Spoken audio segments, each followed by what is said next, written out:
Welcome to Metal Mixtape. It's the boy, it's the Don, DJ Ramo, the channel bringing you interviews and reactions to anything on the channel. You know, we've been published all around the world for interviews like Trivium and Trade, Jimmy Porker, Mayhem, and even on the channel, you know, we throw heavy metal festivals like Medford, Metal. We've done 3 so far. And next year, April 20th, 2024, we're throwing our 4th one. And if you know the channel, you know, we actually throw our own comedy shows as well. It's insane how much we do. But today, we are going to do a premiere. We are going to react and listen to a book called Red Roses by our friend Cyrus, Emerson. This story is going to be read by Kira Omens, and the music is going to be by Ricky Lux. I'm excited. This guy's super talented. I've never done a reaction listening to a book before, so this is going to be super cool. Are you guys ready? This is going to be completely new, so if you like stories, be sure to tag along and listen to it with me. Here we go on the Metal Mixtape.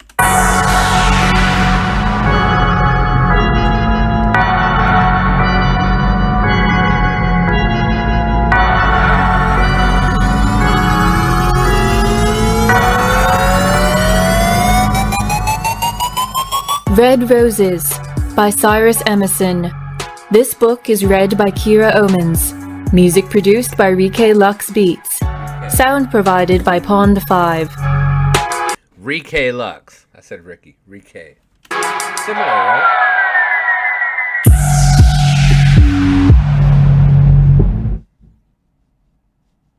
Dedicated to Christina Bennett, author of Born of Courage.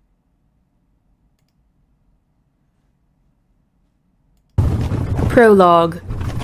Spring Equinox 1485.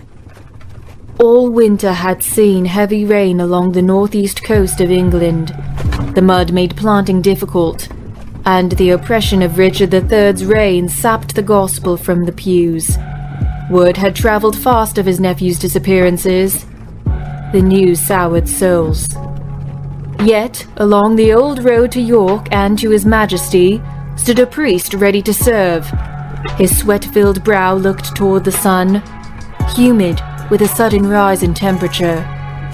Not far off, along level ground, a carriage approached with horses labouring along the rutted road. War loomed on the horizon. Henry Tudor would be landing with his army in the south after sailing from France. He would make his challenge for the throne and for the hearts of England. Only the priest served the White Rose and the House of York. Duty-bound by oath and lands, he had been called upon by the king himself, who, sensitive of public opinion, wished to curry favour with God.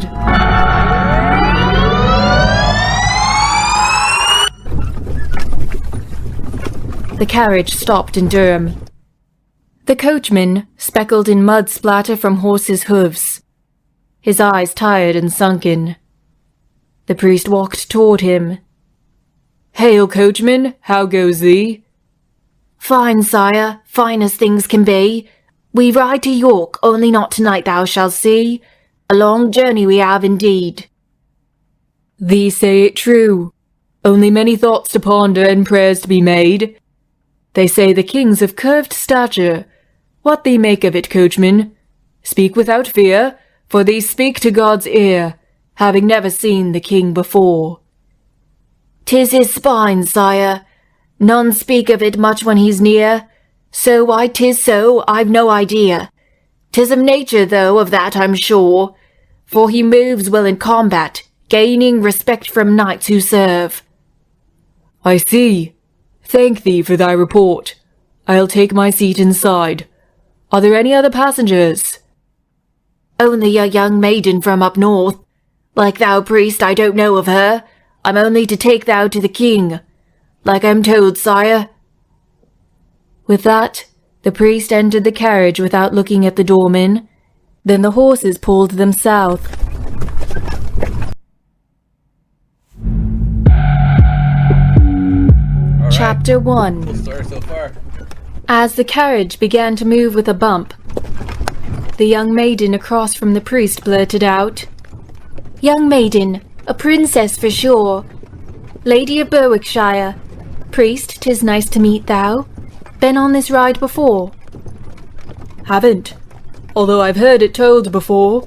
I'm as prepared for this journey as for a place in heaven." Lady of Berwickshire. That's in Scotland, last I heard. On the border now in England. We are of English blood and faithful servants of the White Rose. I've never been this far south in my entire life. I'm a little scared, priest. Don't mean to burden that with my feelings. Young lady, that's my charge on earth. We've a long carriage ride. Something seems wrong with all of this. A young lady and a priest from Durham called on special envoy by His Majesty. I've never met him before. Hopefully they're gonna be okay. You don't know what's gonna happen. She seems worried. He doesn't know what the hell's going on. Let's go. Has the royal family visited thy family estate? God, no. We are of some prominence in our village, yes. Granted lands, titles, and income. I'm to be married. Well, planned to be married. A little scandal, to be honest. We've some time, don't we? Yes, we've some time. To continue, there's something wrong with all of this. War has been waging for many years. I've heard tales of Henry Tudor gaining ground. Rumors. What do I know from my small parish so far away from the action? I'm surprised to be here in this situation with thou. To introduce myself, we've been priests in Durham for generations. Not much to say, really. I like to look out at the ocean and pray for the people. Watch over them as a flock of sheep. I'm a very good listener, not much of a talker. If thou don't mind, maybe we could enjoy some silence with our own thoughts. We've some time, don't we? Well played, priest. That sounds very fine. Although, if thou don't mind, maybe one more question for the time. They say the king's of curved stature. What thou make of that, priest? 'Tis his spine, my lady.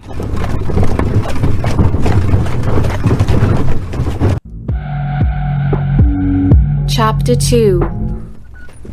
Some time after Durham, they'd stopped for the night. Now a day later. Still the same slow grind. The two travellers tired. Would have been better to walk, suddenly quipped Lady of Berwickshire, rocking in her seat. Yes, not the most comfortable arrangement, although it does cut down on the exercise. Thou were saying something about a scandal? Yes, priest, a scandal. Not long ago my parents arranged for me to marry an Englishman, recently moved to our county. I grew up near Berwick-upon-Tweed. That's why I'm the Lady of Berwickshire. And, as thou know, we live on the border, well now in England. Grew up with lots of Scottish boys. Fell in love with a Scottish boy. The family knew about it. They split us up. Engaged me to an Englishman. Only what? I'm with child, priest. The Lady of Berwickshire and thy child. Thy child and the father is a Scottish boy that thy family stands firm against, while engaged in an arranged marriage with an Englishman. Thy family sits very prominent in thy village, my lady. Yes. Word got to the king. He sent for me himself. Seems he arranged this carriage ride with me and thou as the only two passengers. Well, we should speak to each other freely. I will guard thy baby with my life. Thank thou. Oh, man. Oh, shoot. Things are about to... So she was in an arranged marriage, got pregnant by somebody else. Now the king is sent for her. This isn't good. Oh, priest. Chapter 3. Another day after a stop at night. Same slow grind. Only the carriage stops and lurches forward. Lady of Berwickshire, with her back to the coachman, stayed seated, while the priest almost fell to the floor. "All right, sire," yelled the coachman. Yes, coachman, the young lady is well. Have we found our fate? Mind stepping out, sire? And the maiden. The doorman will help thee out. Outside, they could see the problem. A wheel had sunk in the mud, injuring some of the horses during the abrupt end of momentum. Both the priest and the Lady of Berwickshire had mud on their feet. "Can we do anything, coachman?" asked the priest. "Walk, sire, 'tis the only thing to do. For get to York thou must with much ado. If thou take this letter with thee, safe passage into the city thou will find, and much peace of mind, after the dark forest around the bend." "Dark forest?" asked the priest. "Yes, the dark forest. 'Fraid sometimes there's trouble there. Only walk the road from here. Don't wander off like prey. Mind to York, and don't stray." "Thou won't accompany us, strangers to this land? Coachman, thee know where to go better than we." "Would like to, sire, yes indeed. Only me and the doorman thou see. We need to get this carriage fixed. Yes, we do. Maybe we'll catch up to thou, only not too far off. Don't thou fear. York is near."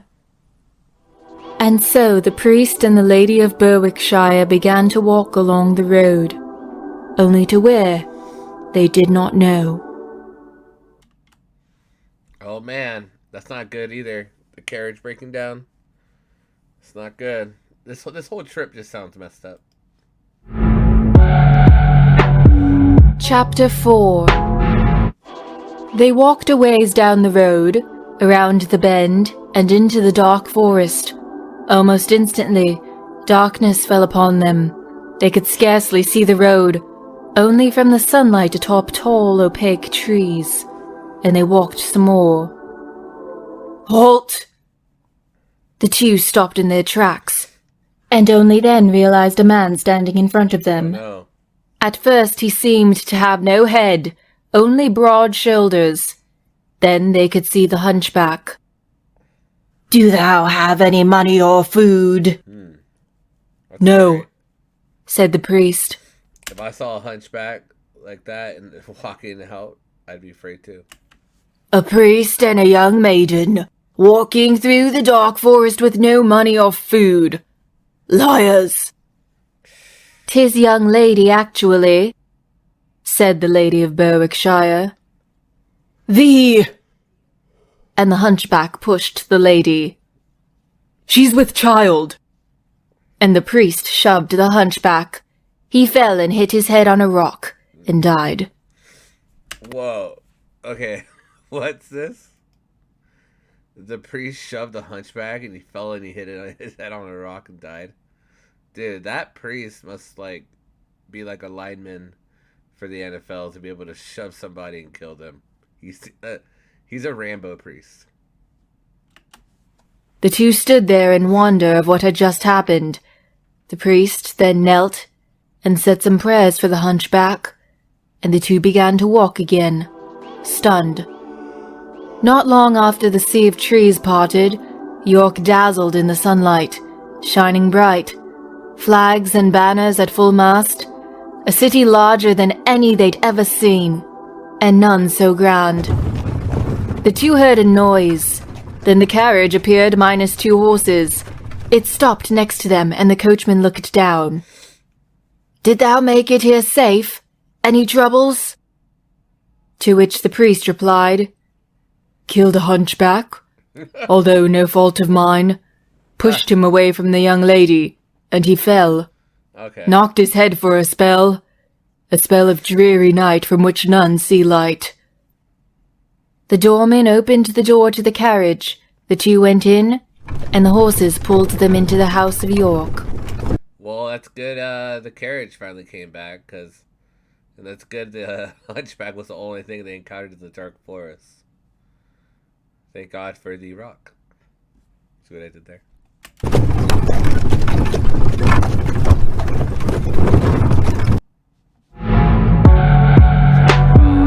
Chapter 5. Story so far. Although York impressed with size and space, it lacked heart and depth. The two didn't feel comfort. Only now they had parted ways. The Lady of Berwickshire had been assigned to quarters, while the priest stayed in the church. The priest stayed in the church for a day before being summoned to meet with King Richard III. Upon being led into a reception room, he saw the Lady of Berwickshire being led from another door at the end of the hall. The two passed each other without acknowledging each other. When the priest went through the second door, he could see the king sitting on a throne at the end of the hallway with the crown of England upon his head. The king motioned him to continue walking, with no display of his curved stature. When he got to within speaking distance, the priest knelt, as commanded. Rise, priest. 'Tis been told that thee killed a hunchback on the road to York. Oh, man. Yes, my majesty. This hunchback attacked the Lady of Berwickshire, did he not? Yes, my majesty. I see. Well, that's interesting. I'd like thee to join my court, priest. We are preparing to defend this kingdom. We aim to end the Wars of Roses.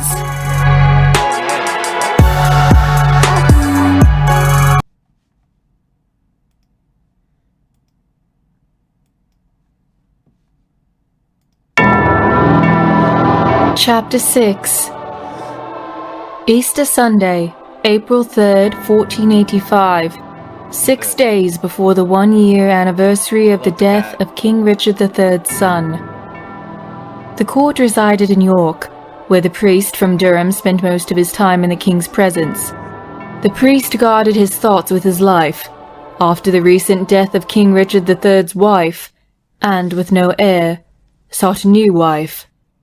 King Richard III defied all descriptions about him.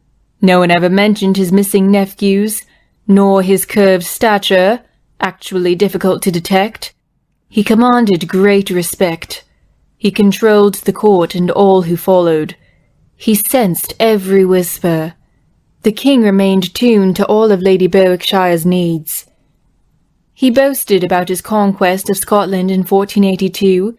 He claimed responsibility for Berwickshire's incorporation into England, a fact. And he thought of a trustworthy companion for her, in a priest from Durham, close to her home to know some custom, far enough south to be rightfully English, and her Scottish boy, not much of a boy at all, rather a potential heir to the throne of Scotland. Richard III preferred Scotland more friend than foe, so he kept Lady of Berwickshire safe within his reach to quell a possible revolt. And he kept a keen interest in conversations with the priest, with whom he hoped would reveal secrets from the northeast. A great listener, not much of a talker, a priest from Durham, a small parish away from the action. Now he felt a ship in a violent gale far from the coast. Only during his visits with the Lady of Berwickshire did he dare to capture some semblance of his old self, and preach honest counsel. These meetings arranged on Sundays in accordance with the king's command. A very festive Easter indeed, and a feast soon to be had. And yet thou look sad, my lady, and only a priest can understand. Yet pester thou I will not command, on this day so holy and grand, said the priest, now that they were alone in the church garden. Thanks, priest.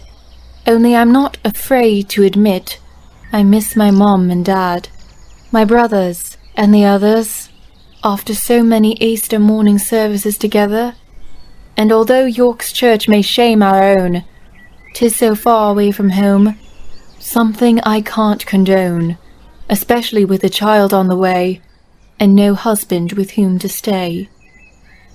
Yes, young. I love how, like, it's kind of like poetry at the same time. It's like you're listening to a story, but it's really poetic at the same time.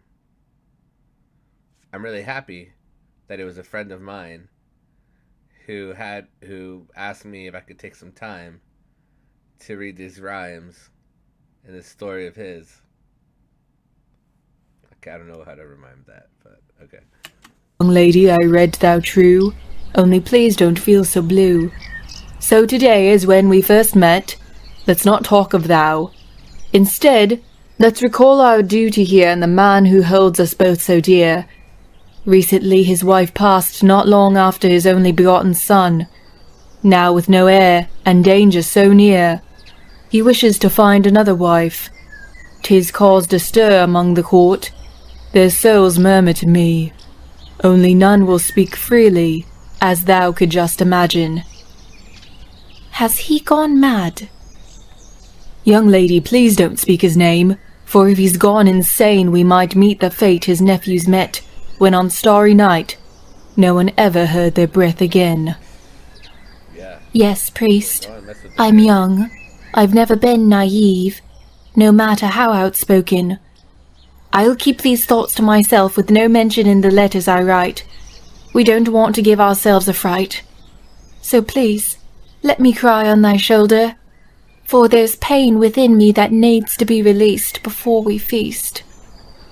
Yes, child, and for thy child, please unburden thyself, for we must maintain thine health. And tonight we'll feast, and be merry, for the king wishes to win glory. Sour apples can be thrown away. Only friendly roses are allowed to stay. Easter dinner in the king's court left no belly unfilled, no matter a hardened heart. With Jesus allowed to live in heaven, all the sheep could sleep with wolves beside them.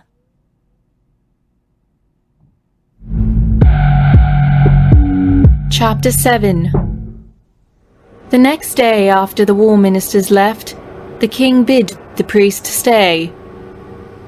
After Easter service and before the feast, I witnessed a scene in the church garden. Lady of Berwickshire cried on thy shoulder. Did she reveal a plot? A plot, my majesty? Why, yes, a plot of England's demise. A Scottish surprise attack along the border. Knights killing my loyal servants as they look to God for help with their king blind to the threat of their lives. No, my majesty. Lady of Berwickshire has not revealed such a plot, nor does it seem to hide in her conscience, the guilt of which might overwhelm a girl of her age so far from home. She'd known that such a game would only lead to her death, along with the child inside. That, my liege, burdens thou, and the Lady of Berwickshire. Sure. So there's no news from the Durham Red Rose that must hide in the countryside? No such news, my king. We are only for the White Rose and the House of York. Our loyalty must have no doubt from one as powerful as thou. We follow in thine footsteps that lead to Jesus, as thou art our Lord on earth, with no equal in our hearts or minds. That's good to hear. And I believe thee, I do, for 'tis not like a priest to lie. And so I must warn thee, Henry Tudor's filthy and evil. He's trying to usurp the throne, for which he's no rightful claim. Feel free to call him insane. No worries, for I shall protect thee, and the Lady of Berwickshire, along with all my subjects. This threat must come to an end, so all can live peacefully in England.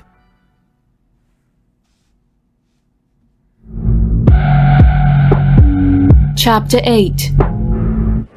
As a priest in King Richard III's court, he knew not to make eye contact with the people who came and went. With his back against a wall, and looking to the ground, he did his best to say prayers in order to keep God close. His one colleague in court, the Archbishop. He served the Archbishop faithfully, and thanked God that the Archbishop did not compromise him by talking of politics. Instead, the two shared the same faith, and when a priest be called in court, the Archbishop would answer the call as the position required, allowing the priest to pray Ordo Commendationis Animae, while standing in the shadows. He watched the court with a distant interest. The excited environment held no place in his memories. Yet, for all the intrigue, he still missed the sea, and the sound of the waves crashing on the beach.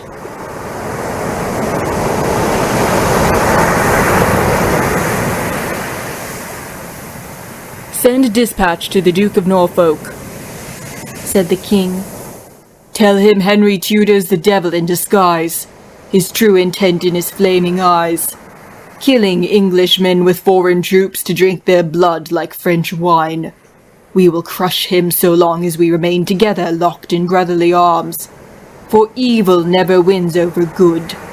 We have no sins in God's eyes. Only a marauding usurper like Henry Tudor can fear the judgment of God.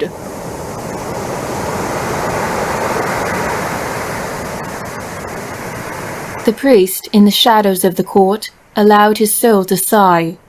For all must fear God, for all have sinned. And what if the king had murdered children for the sake of power? 'Tis a sin that cannot be forgiven. After the king's proclamation, he rushed off to some violent sport. Some in the court followed, while most stayed behind and began to murmur their silent whine.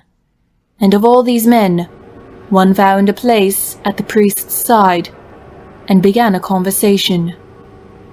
"Are thee a priest, or are thee the king's pet? Take no offence, for we are not well met. For I am the same as thee, my friend, a prisoner here to keep a sword in its sheath. I'm Lord Stanley, and we've both heard the speech, although we might have differing views, for I've heard that Henry Tudor's an honest man. All should be glad when his feet touch English soil again. What thee make of that, priest?" "'Tis true, I'm a priest as thou say. A pet, maybe some would see it that way. However, my dealings are not with that of man. I talk to God when I can, so if thou please don't make me sway. For loyal to the White Rose I must stay." "Don't worry, Heavenly Father, I mean no harm. Only to give thee some other form of speech for thee to digest while thee pray. The day's not far away when we'll all see the light, so bright, it will make us close our eyes, and for the first time in years, truly be happy inside. This child murderer cannot continue to rule such an island as our own. So when the day comes, please sit aside and pray. Things will turn out better that way. Don't fret over a lowly man like me, with no arms to rise in a quest for power and glory. I sit and abide the laws of the land, no matter the man."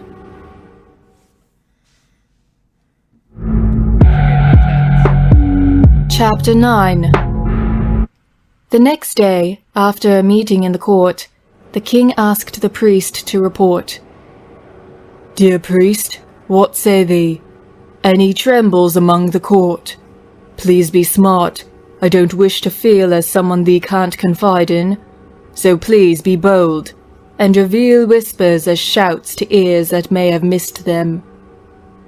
"'Tis true, my lord, I confess. Lord Stanley made a strange request. He asked that I abide when Henry Tudor takes a crown and unifies the kingdom, a Red Rose's domain." "Lord Stanley? Yes, I know. He's got secret plans for my fall. This will all turn out all right. They are at my side. We will do something with the traitor later. For now, we must make haste, as I'd like to take thee to a place nearby where I find relaxation, away from the crowds of loyal supporters among our faction." And away the priest went at the king's side, and away to a river in the woods nearby, here surrounded by hounds and loyal men. The king took a bottle of wine and handed it to the priest. "Drink," said the king. "My vows, my majesty." "Drink." And so the priest drank some wine. The hate in the gulp he did mind. It disappeared with the king grabbing his hair and jerking his head around. "Vows, priest? Ha! For a second I thought they might drink the entire bottle of French wine, a gift from their king. We may get Henry Tudor before he returns to our land, so this can be said to be our communion. We are now friends, brothers even. Thee shall wear a pendant of the white boar. Now, let's find a beast to feed the mouths that preach discontent, the burdens of a king. All are loyal to the crown, although not always loyal to the man." And as the king raised his bow, his curved stature became distinct for the first time. Yet the priest didn't mind, for it showed a flaw in the man, a flaw he did not fear to share. And so the priest stared. Richard III lowered the bow, took the wine bottle back from the priest, and took a gulp. "'Tis my spine, priest. I came upon a sickness in my younger years that nearly took my life, literally twisting in agony. I declared to God that if he let me live, I'd rule England as a gift to him. I struggled and rose from my sick bed, only with a curve in my back, and discomfort that no man I've known other than those injured in battle can describe. I took it as new strength, would not let it become a weakness, and, from that moment on, practiced my combat skills with a vigor no one could match." The king took another gulp of wine and handed the bottle back to the priest. He raised the bow again. A proud heart stood across the river. With the release of the bowstring, an arrow flew true and straight. Then the heart staggered, falling to the ground. Some of the men gave a cheer. The king smiled big and broad. And for the first time, the priest from Durham felt good in his company. Cool.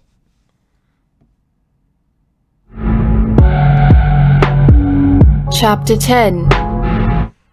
The next day at court, all went on as before. Only the king stood up while the Earl of Surrey talked, and then the king yelled, "Stop! Priest, come hither." The entire room froze. The priest felt awoken from a deep slumber. A chill ran down his spine. His eyes scanned for the archbishop and instead met the king's gaze. "Priest, come hither." The priest jerked his leg out with an effort, then forced another step before he began to glide across the room, as if out of his body, and suddenly kneeling at the king's feet. "Rise, priest. To all my subjects, before thee stands the priest of Durham. Don't let his lowly cleric title fool thee. He happens to be one of the most powerful sorcerers in all the kingdom. What? As most of thee know, and for those who do not, the priest of Durham killed a hunchback in the dark forest in order to save Lady of Berwickshire and her child, Scotland's future king.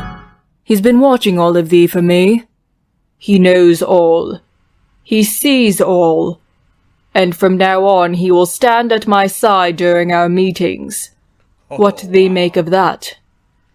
"Yes, your majesty, we recognize the priest of Durham," the entire room echoed.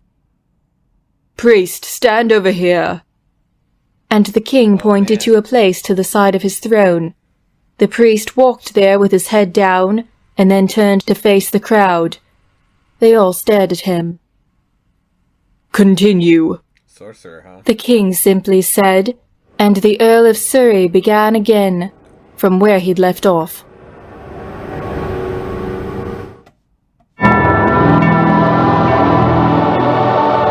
Chapter 11. Sunday, after church, the priest met the Lady of Berwickshire in the garden. She began to show signs of her condition with a bump in her belly. Oh, man. The priest looked at her happily. "Child, only thou cannot be a child, thou must be a lady. The Lady of Berwickshire. Thou know the responsibility to rule, and just the other day the king stopped court to make me a special envoy at his side. What am I to do, Lady of Berwickshire?" "Oh my God, did he really?" And the lady started laughing. "Yes. Although I enjoy thy light spirit, my life depends on it. What am I to do?" The lady smiled and said, "Thou fit the character perfect, priest. Thou take pride in listening, and thou don't talk a lot. So thou must listen closely to all that's said, and when asked, say what God hears, only in a way that's constructive to the discussion. Just like thou always do. Did the king say anything else about thou?" "He gave me the title Priest of Durham, and said I'm a sorcerer." "A sorcerer?" A little giggle. The most powerful sorcerer in all the kingdom. They both laughed for a while.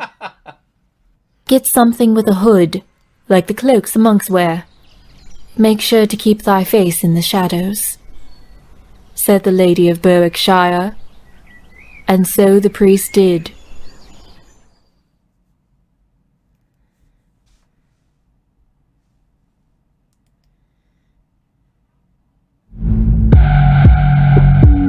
Chapter 12. The next day, the priest made it to court earlier than he normally did. He stood where the king had designated, his hood shadowing his face, the long cloak hiding his body, and a pendant of the white boar covering his heart. When the king walked in, the priest could see him hesitate for a moment. Only a moment. And the king walked in and sat in his throne. He summoned for the Earl of Surrey.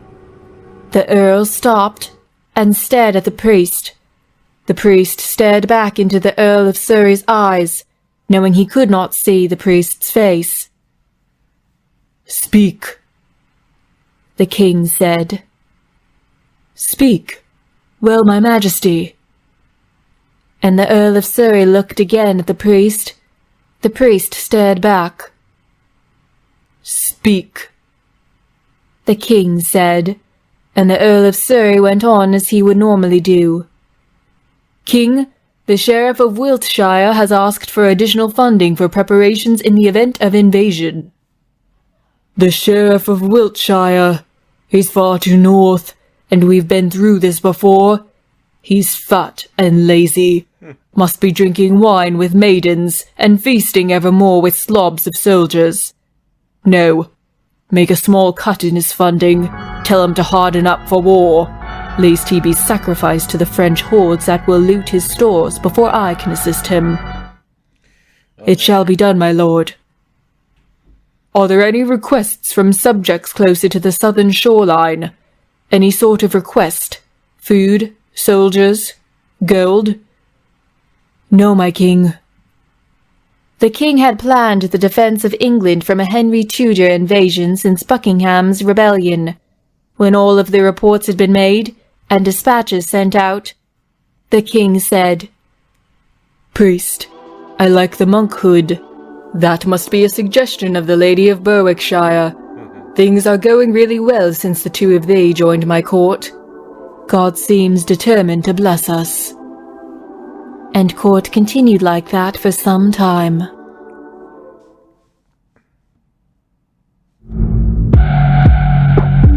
Chapter 13.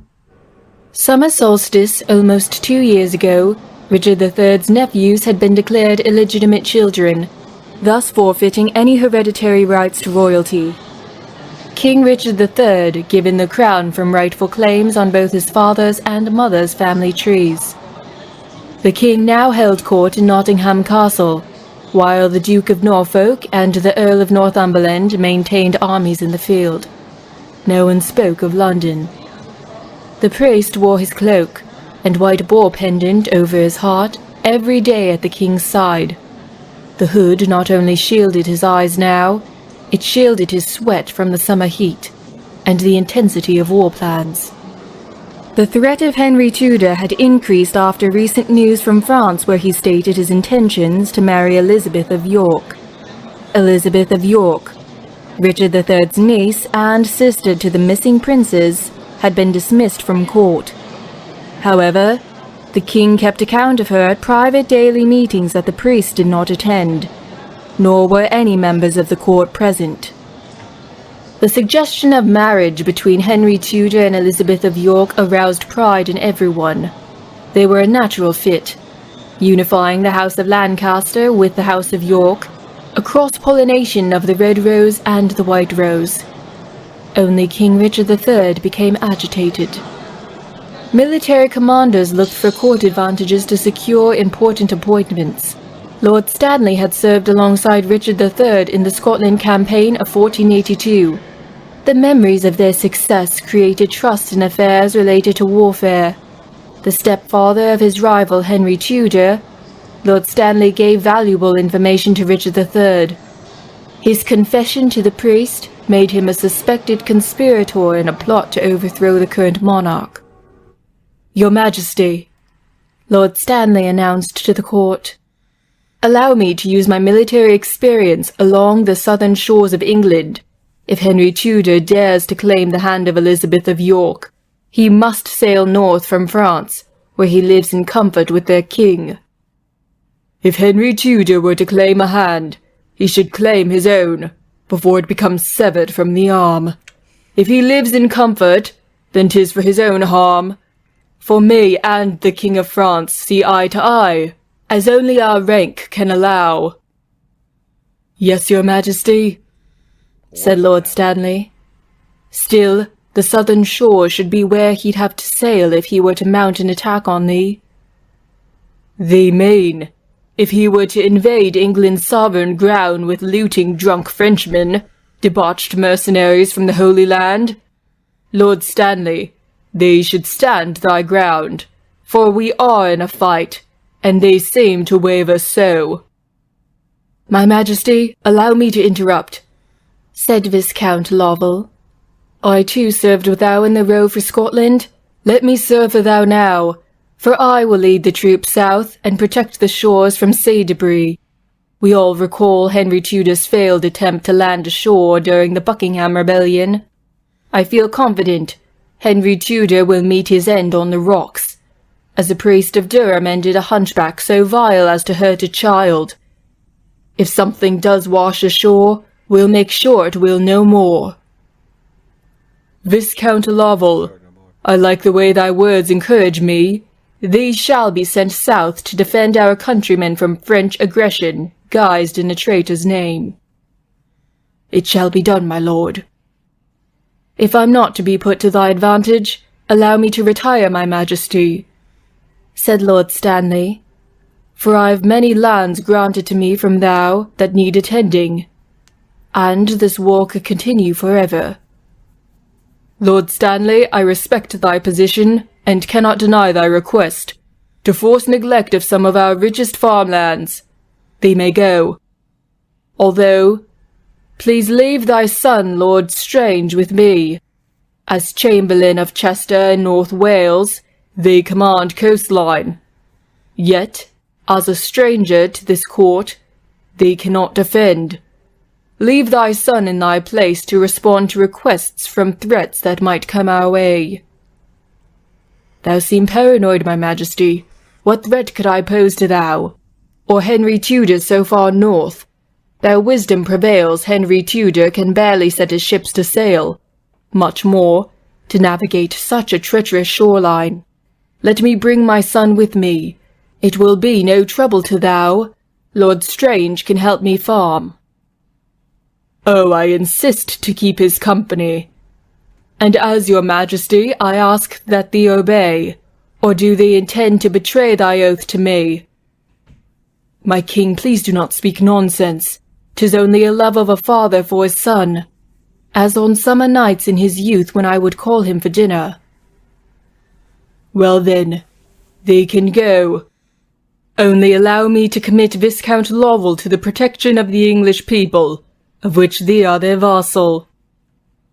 Finally, they have broken the pact of the cat, the rat, and Lovell, our dog. Someone in court bellowed. Who said that? Demanded King Richard III. The court shuffled, revealing a staggering man with wine on his breath.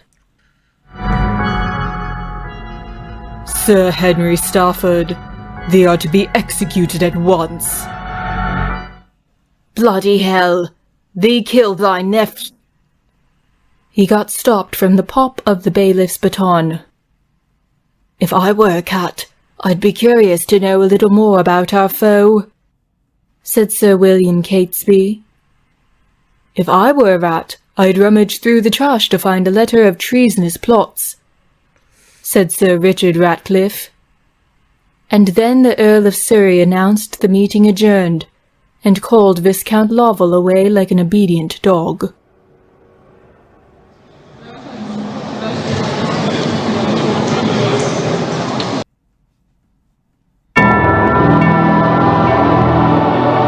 Chapter 14. Things are getting intense. July 1485. And almost 2 years since a rescue attempt to save Richard III's nephews from the Tower of London. They'd not been seen since. Henry Tudor's challenge for the throne gained legitimacy as the young princes became believed dead, and his marriage proposal to Elizabeth of York, a rallying cry for those who wished to hear the wedding bell ring. And on Sunday, after church service in the garden, the priest met the Lady of Berwickshire. "Hello, priest. It pleases me to see thou once again." Yes, my lady. 'Tis nice to have a familiar from a time and place away from here. As when we met, I have a scandal to tell, only we don't have some time, and so make plain this tale of woe. I've made a kinship with Viscount Lovell's wife. She made a discovery after her husband and Lord Stanley left. A letter, addressed to her from Lord Stanley. Strange. What she read revealed to her Richard III's intention to marry Elizabeth of York. How ghastly. She's his niece, and her brothers, well... A tale of woe indeed, my lady, as so many told during our short stay at court. And what are we to do, me and thou? If only God would let us be so smart. I see thee pray to God, priest, much ado, and if thee would look to me for guidance, said Sir Richard Ratcliffe, pleased to see they'd been caught off guard. Sir, we've never met. I'm the Lady of Berwickshire. How much have thou ever heard, and how does it offend thee? My lady, I'm only a servant of the court, a great friend to his majesty. This tale of woe must be heard. I mean no harm to thou, for we are all white roses. Yet mutiny in the ranks could be at hand, as Henry Tudor looks to land on the shores for a rose and a wedding bell. I trust thou, Sir Richard Ratcliffe, said the priest of Durham, and they all felt all right, only they did not delight in this awkward situation. And so the knight left in flight to some destination. Oh, priest, can I confess? To pray to God, we get out of this mess. And so, if we do, I'd like thou to know They are in a mess. that Mary the Scottish boy would be where I want to go. Red roses or white roses, any rose can have my heart, cried the Lady of Berwickshire.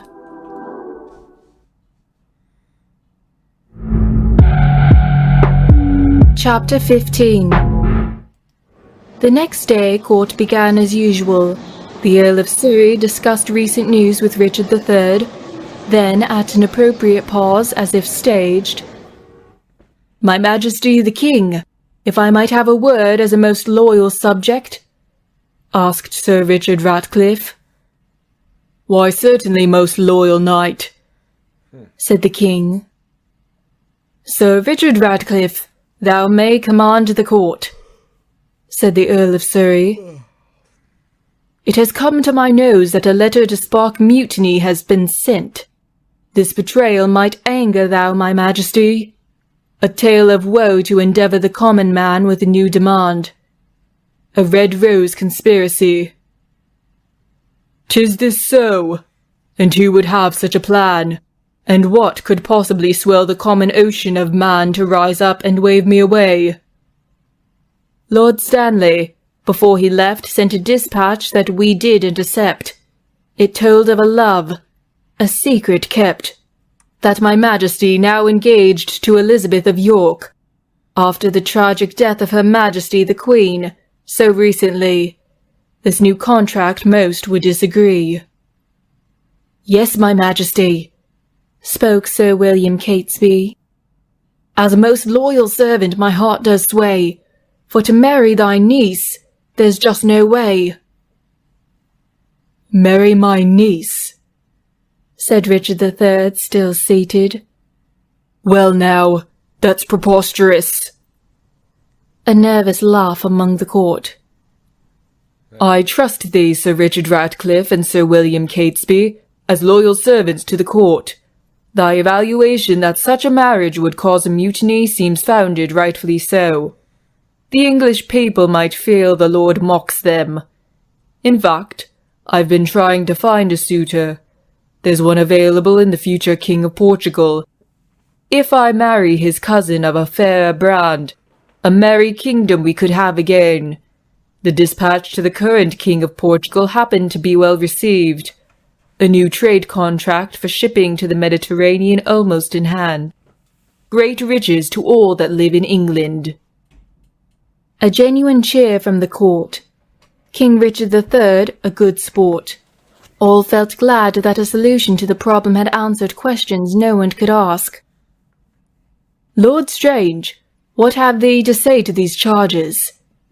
Asked the Earl of Surrey. The sounds of conspiracy, if thee sent this letter to me. Only it came from thy father before he left. 'Tis it not a strange request? Yes, your honour, the Earl of Surrey. This letter continues to puzzle me. White Rose, as Chamberlain to Chester in North Wales. This would cause mutiny in my men who would then wish to overthrow me. Why my father would put me in harm's way, I cannot begin to tell thee. My king, said Lord Strange. Who shall I marry, priest of Durham? Elizabeth of York? Or a princess of Portugal? Speak prophecy, said Richard III. Neither, my majesty. Thou should mourn thy wife and child. The grief has overcome thou and clouded thy decisions. Thou need to grieve, my lord. Thou need to hail, my lord. For don't we always say, long live the king? This war only complicates things for thou. If thou must vanquish Henry Tudor, then let God's will be done. Then wait before finding love again. These words came from the priest of Durham's heart. The court heard the soothing tone of one delivering a sermon to a small parish by the sea.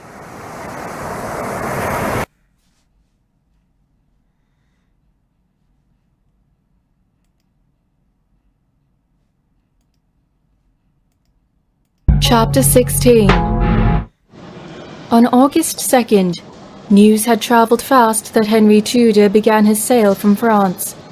Then, over a week later, as the court all met in Nottingham Castle, the Earl of Surrey explained, My Majesty, Henry Tudor walks on English soil. Henry Tudor walks on English soil that burns his feet to the bones, do you tell me? No such report, my king, only a story that I must tell thou. He landed close to his birthplace in Wales, where Rhys ap Thomas remains employed after the Buckingham Rebellion. Yes, I remember him, my majesty, said Sir William Catesby. We sent for his son to hold like Lord Strange, only this arrangement could not be arranged. He said he could only be held in conscience of his service to thou. Yes, that's the clue, said Sir Richard Ratcliffe. He's held on oath that if he were to meet danger he must obey to slay a beach-hound, or betray, to invoke the dragon to walk over his yellow belly with no harm. Yes, 'tis so, I remember, said Richard III. Yet this report from the Earl of Surrey runs to the contrary. What do they make of this, my most trusted adviser? The Earl of Surrey then replied, My Majesty, this report cannot be denied. Only in question remains the fact. Did Henry Tudor cross over the bridge while stood below Rhys ap Thomas? Or did Rhys ap Thomas actually lie on his back for a foot to overstep his big fat yellow belly? Traitor! Yelled Sir William Catesby. He must be executed, my lord, screamed Sir Richard Ratcliffe. 'Tis true, said the king. What do they make of it, Lord Strange? As Chamberlain of Chester in North Wales, for this betrayal appears in Wales while thy father's away from court. Nothing, your majesty. A jest, laughed Lord Strange. Something's amiss? Suspected the priest of Durham. Imprison Lord Strange at once, as we look to uncover a conspiracy that threatens all of us. Oh, man. And please call Lord Stanley to me, Oh. stated King Richard III.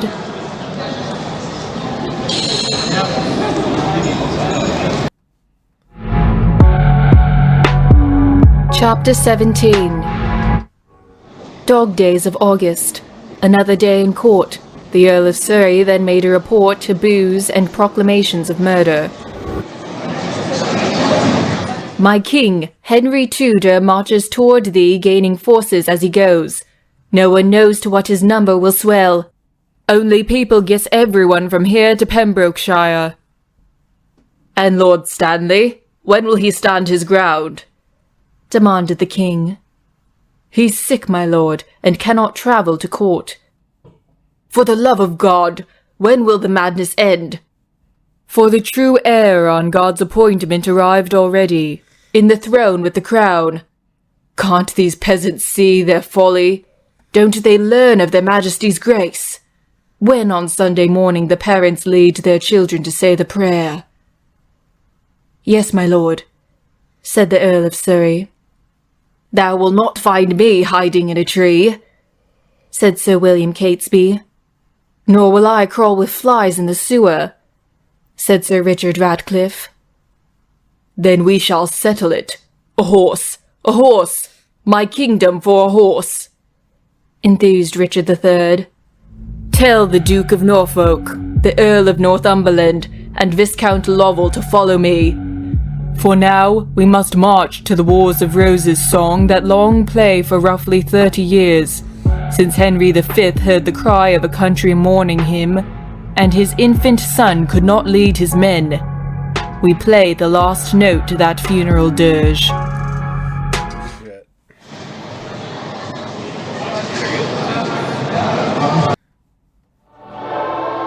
Chapter 18.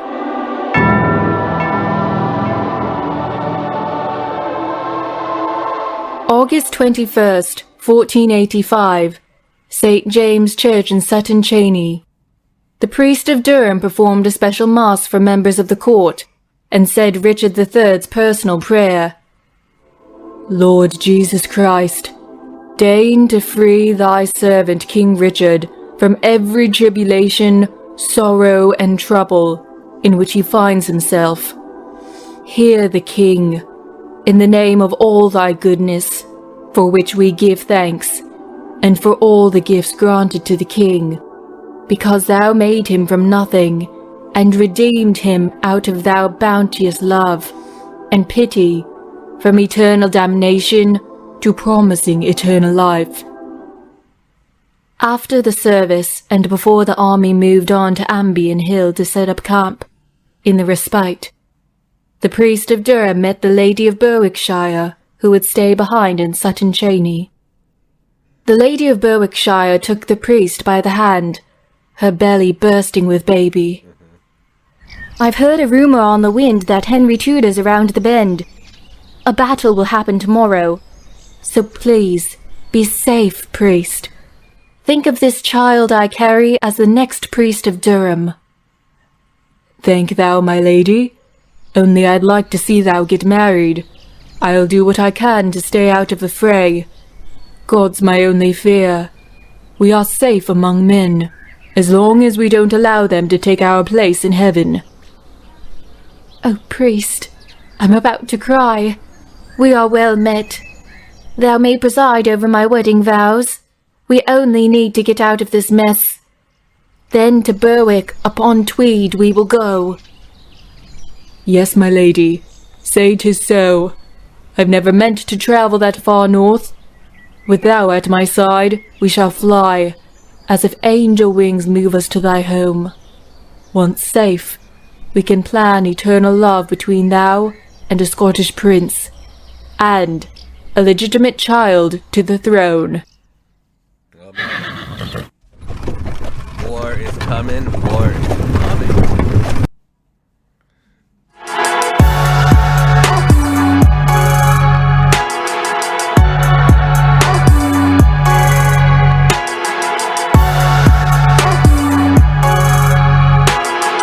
The last chapter. 3 armies met at Bosworth Field. Dude, that's such a sick book, Cyrus, by the way. Dude, that is awesome, man. The belligerents, Henry Tudor via France. Lord Stanley Kingmaker. The war is about to happen. Insane. Insane. And Richard III, King of England. Henry Tudor on horseback in the sunlight. Everyone could hear him call out across the battlefield. "'Tis his spine, brothers!" All the armies erupted in laughter. The crown of England rested on Richard III's head. He called the priest to his side. The priest left Lord Strange in restraints and rode on horseback to the king.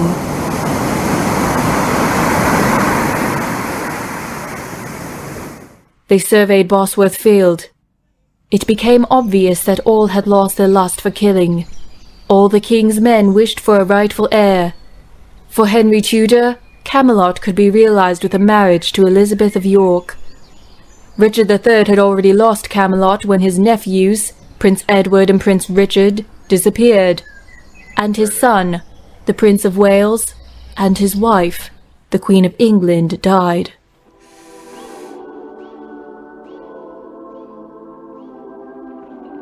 Pretty intense, man. King Richard III ordered the Earl of Surrey to attack. He got injured and his company retreated. He then ordered Sir Richard Ratcliffe to lead an attack where he met his death. The men in Richard III's army became nervous as Henry Tudor taunted them from across Bosworth Field. He looked at Sir William Catesby and did not feel motivated. Then he looked at Viscount Lovell and thought he'd rather die with this man at his side.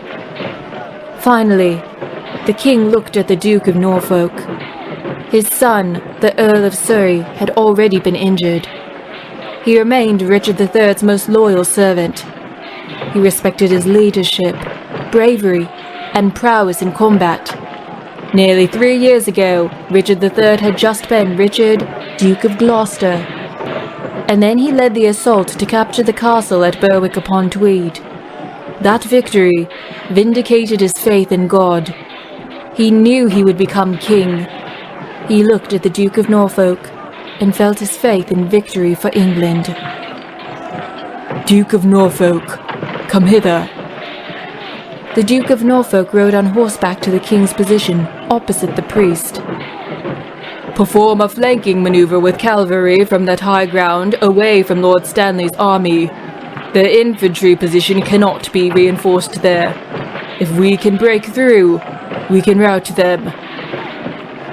"It will be done, my lord." The Duke of Norfolk then rode on horseback to the company that would follow him into battle. When ready, the cavalry charged downhill at the infantry position. One of Henry Tudor's soldiers raised a bow and arrow. He let loose the savage quiver. It struck the Duke of Norfolk dead. His cavalry scattered. The assault halted as Henry Tudor jeered. Richard III then signalled the Earl of Northumberland, who stood at the front, to charge across Bosworth Field. The Earl of Northumberland ignored the order. Henry Tudor's putting in some work, man. The priest alerted Richard III of Henry Tudor's position, being exposed on Bosworth Field, and said, "Thou can end this war with thy bow, my majesty." "That's no way to end the Wars of Roses, priest. That's why I'm the King of England. I'm going to ride my horse over there, cut Henry Tudor's head off and put it on a stick. To glory, to honor, to England." Then the king galloped away on his horse. "To God," the priest said to himself. He watched as the horses in King Richard III's retinue became bogged down in the mud, like quicksand, and continued to watch in horror as Lord Stanley led a charge to overtake Richard III. The nightmare only ended when Rhys ap Thomas struck a death blow with a poleaxe. To the White Boar, soon to have no grave. Mesdames et messieurs, vous écoutez une production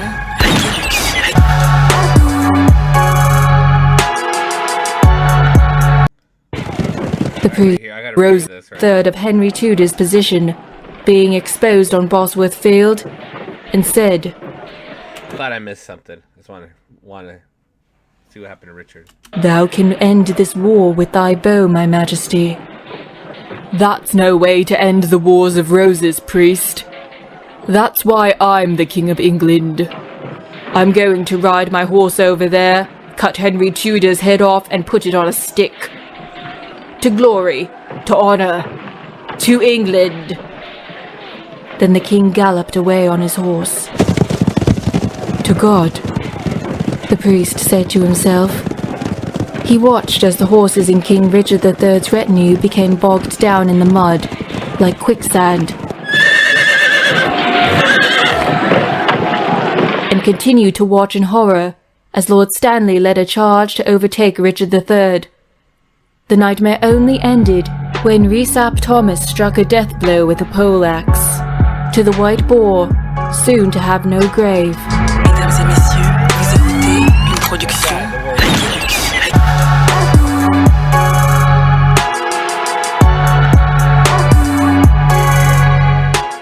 The priest mourned the butchery. Sometime after the Battle of Bosworth Field, the army recommended the priest of Durham for a commendation because of his help to depose King Richard III. He had, after all, told Richard III to charge across Bosworth Field, knowing he would get trapped in the mud. Oh, man. The priest declined, declaring God's will. He later went to Berwick upon Tweed, where he married the Lady of Berwickshire to her Scottish boy, with permission from Henry VII. Well, at least she got to be with the person she loved. The priest seemed like a good guy, so I'm happy that he survived. Richard died. Henry Tudor won. Crazy book, man. I like it. I like it a lot, Cyrus. I appreciate it, man. It's been a while since I've had a good listen, or a listen at all. And this was great, man. I love the way you wrote it down. Definitely like something out of the medieval ages that I really enjoyed it. For anybody, I definitely recommend picking this up. Also, he should be having some new releases coming out soon. Cyrus Emerson. I love the narration, like I mentioned before. The music. That was sick, man. Awesome story.